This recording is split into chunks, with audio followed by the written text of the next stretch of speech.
भाई जो गुरु बचन पे डट गे, कट गे फंद 84 के। पढ़िए और देखिए कहां कहां लिखा हुआ है उस परमेश्वर का नाम। सूर फातिर यानी फातिहा 1 बिस्मिल्लाह अर्रहमान रहीम, इसमें खुदा को रहीम कहा है। रहीम का मतलब रहम करने वाला। इस आयत का हिंदी अनुवाद शुरू करता हूं खुदा का नाम लेकर जो बड़ा मेहरबान व निहायत रहम वाला है। अब इसका वास्तविक अर्थ सतगुरु रामपाल जी कर रहे हैं। इसमें कबीर नाम मूल पाठ में नहीं है, परंतु उसका नाम कबीर है ये भी लिखना चाहिए क्योंकि महिमा उस परमेश्वर की है। संत रामपाल जी महाराज बाखबर द्वारा बताए ज्ञान को समझकर आज बहुत बड़ा जन समूह अपने रहमान कादिर रब प्रभु कबीर को पहचान कर सत भक्ति कर रहा है, यानी सच्ची इबादत कर रहा है, अर्थात वे सच्ची इबादत कर रहे हैं।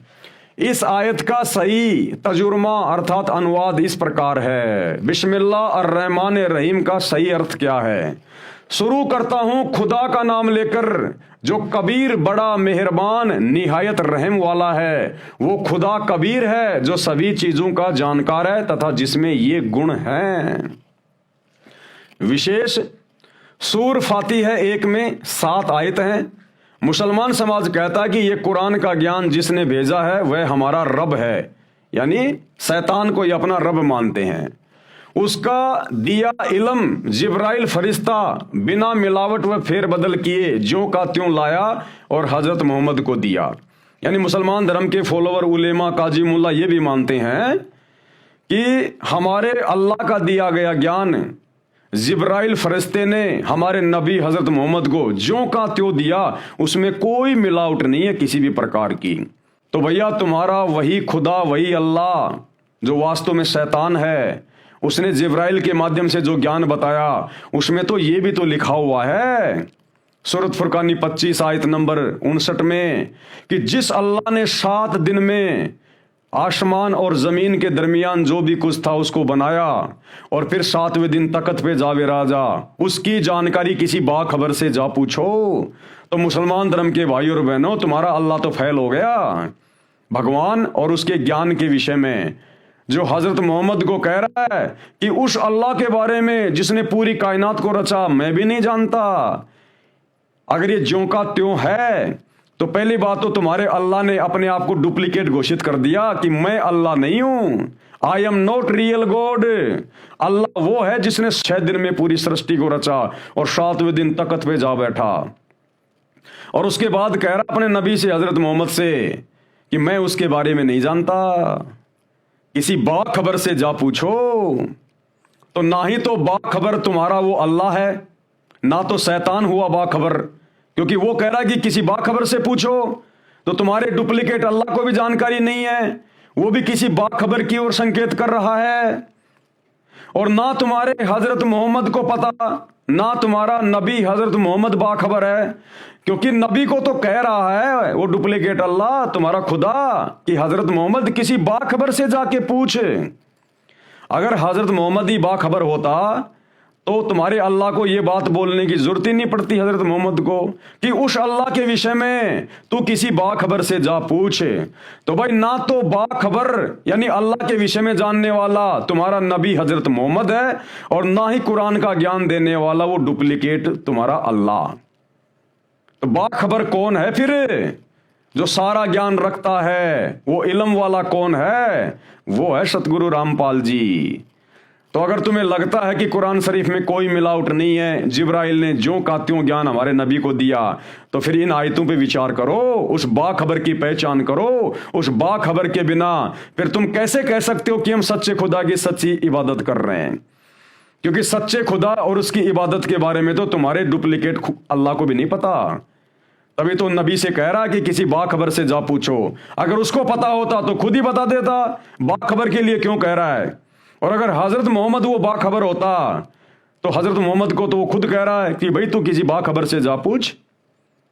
तो भैया उस बाखबर की खोज के बिना आप सच्चे अल्लाह को और उसकी सच्ची इबादत को नहीं पहचान सकते।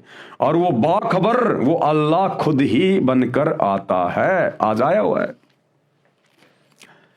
सूर फातिहा 1 में आयत नंबर 7 है, मुसलमान समाज कहता है कि ये कुरान का ज्ञान जिसने भेजा है वह हमारा रब है और उसका दिया हुआ इल्म यानी ज्ञान जिब्राइल फरिश्ता बिना मिलावट व फेर बदल के ज्यों का त्यों लाया और हजरत मोहम्मद को दिया।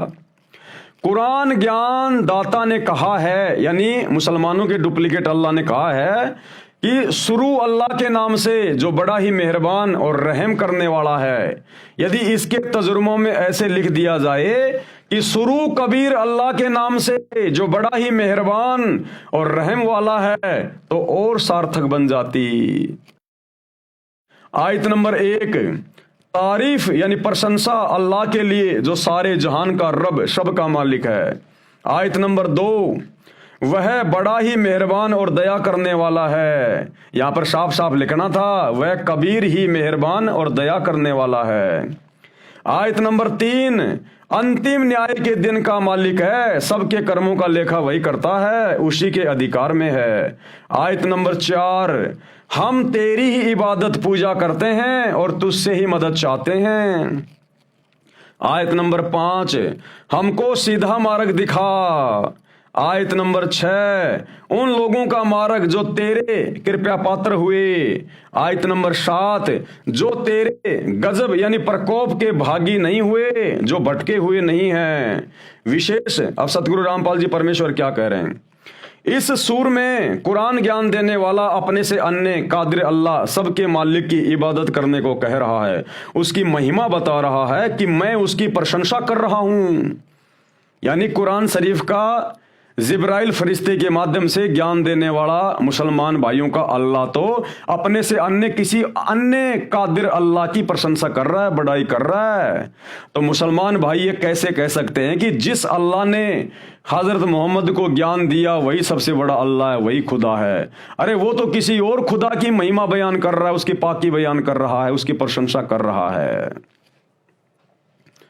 इस सूरत में कुरान ज्ञान देने वाला अपने से अन्य कादिर अल्लाह सबके मालिक की इबादत करने को कह रहा है, उसकी महिमा बता रहा है कि मैं उसकी प्रशंसा कर रहा हूं, जो सारे जहान का रब यानी पालनहार सृजनहार मालिक है, वह कबीर है। अब कबीर का अर्थ मुसलमानों ने कर दिया बड़ा। वह कबीर बड़ा मेहरबान है और दया करने वाला है, सब कर्मों का हिसाब वही करता है। उसी से प्रार्थना की है कि तेरी इबादत करने वालों को सच्चा भक्ति मार्ग बता। विचार करें अब सतगुरु रामपाल जी परमेश्वर क्या कह रहे हैं, ध्यान से पढ़िए भाई और बहनों। आप और हम भक्तों के लिए भी इस पेज पर बहुत ही महत्वपूर्ण बातें जो हमारा विश्वास बढ़ाएंगी। विचार करें, अल्लाह का कोई नाम भी है, वह नाम लिखना भी अनिवार्य है। जैसे प्रधानमंत्री की महिमा बताएं तो उसका नाम भी बताना होता है। मुसलमान प्रचारक यही गलती किए हुए हैं। जिन साधकों यानी संतों महापुरुषों को वह अल्लाह आसमान से अपने तख्त सिंहासन से चलकर पृथ्वी पर आकर मिला, उनको यथार्थ ज्ञान बताया, अपना वह लोक दिखाया जिसमें उसका तख्त यानी सिंहासन है, जो सब जन्नतों से उत्तम जन्नत सतलोक है, उन संतों को फिर पृथ्वी पर छोड़ा।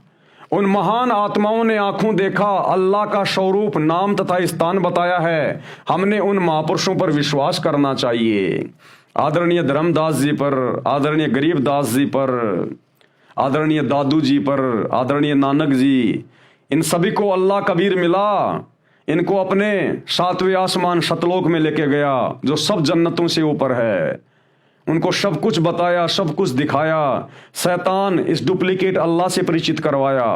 ब्रह्मा विष्णु महेश की व्यवस्था से सर्व ब्रह्मांडों को दिखाया, सबसे परिचित करवाया। फिर उनको नीचे जमीन पर छोड़ा, उनको दिव्य दृष्टि दी, उनका ज्ञान योग खोला। फिर उन्होंने हम भटके हुए लोगों के लिए, चाहे वो किसी भी समाज के क्यों ना हो, उनके लिए फिर उन्होंने वो सदग्रंथ लिखे। तो हमने उनकी बातों पर विश्वास करना चाहिए। वे कोई मांगने खाने वाले साधु संत नहीं थे। आदरणीय गरीबदास जी जो गांव छुड़ानी जिला झज्जर हरियाणा में थे, उनके पास में 1400 एकड़ जमीन थी, 2500 बीघा जमीन के मालिक थे। वो शाहूकार थे। उनको क्या जरूरत थी ये झूठ लिखने की? उन्होंने जो भी लिखा बिल्कुल सत्य लिखा, जैसा उन्होंने देखा। आदरणीय धर्मदास जी जिन्होंने कबीर सागर लिखा, और आदरणीय धर्मदास जी इतने बड़े धनी थे जब वहां के राजा के ऊपर कोई आपत्ति आती थी तो धर्मदास जी के बाप दादाओं से वित्तीय सहायता लिया करते थे। यानी धर्मदास जी की आज से 600 साल पहले 17 अरब की संपत्ति बताई गई। 17 अरब, यानी उस समय धर्मदास जी के पास में 17 अरब, अगर उसकी संपत्ति को वर्तमान में मुकेश अंबानी की संपत्ति से तोला जाए तो मुकेश अंबानी तो धर्मदास जी के पैर के नाखून के बराबर भी नहीं है। वर्तमान में 20 लाख करोड़ रुपए की संपत्ति है मुकेश अंबानी की, और 600 साल पहले धर्मदास जी के पास में 17 अरब, यानी वर्तमान में मुकेश अंबानी धर्मदास जी के नौकर की श्रेणी में है। तो बताओ धर्मदास जी को झूठा कबीर सागर लिखने की क्या आवश्यकता थी? उन्होंने कोई स्वार्थ में लिखा होगा, कोई मांगने खाने के लिए लिखा होगा? उन्होंने जैसा देखा, अल्लाह ने जैसा दिखाया, आप और हम आत्माओं के कल्याण के लिए उन्होंने ऐसा ही लिखा। इसलिए हमने उन महापुरुषों पर विश्वास करना चाहिए। भाई जो गुरु वचन पे डट गए, कट गए फंद 84 के, कट गए फंद 84 के, कट गए फंद 84 के।